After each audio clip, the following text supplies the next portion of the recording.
As you can see, I have a lot of clay securing my pot so that when it spins, I'm not afraid that it's going to run off. So what you're going to do next is you're going to take your needle tool and you're going to draw a circle. If your pot is rather centered already, you'll have a ring that actually looks pretty decent without thick sides and thin sides. The reason I do that is so that I can do the edges next. So I use a large loop tool. I'm going to spin and clean up those sides. Something else you might want to do if you did not cut straight is just go straight across, rocking this back and forth.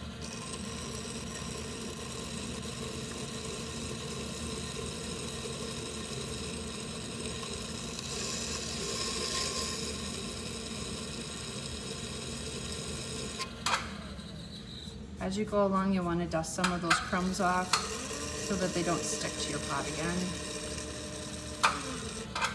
At the end of class, you want to make sure you get all of these shavings and things cleaned up, and if they've jumped out of the pan, use a broom to get them off the floor so that they don't stick and turn to mud when they mop.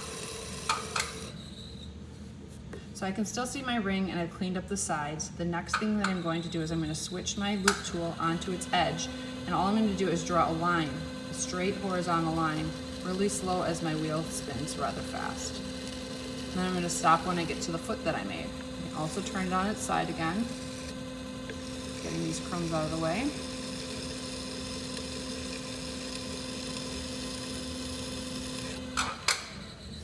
You can see mine is kind of dry. I left it out overnight without a cover. If I need to moisten it, I can add a sponge. Sometimes that can get things going for you again.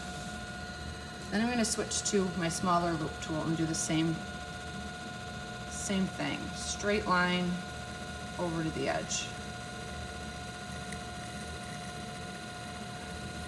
Feet are nice for finishing off a pot, but they're also practical because then sometimes if you make it deep enough, you can actually glaze the bottom of your pot, leaving the ring a bit square ring. You'll also want to make sure that your foot is not crisp on the edge right here where my finger is, so you can use your sponge or your finger to smooth that out. If you leave it crisp, it tends to chip when it's glazed if you bump it on something.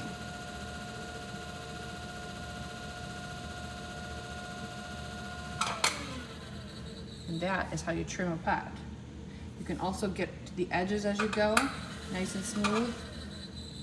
You can flip it over as well, but that's the basics of trimming a pot.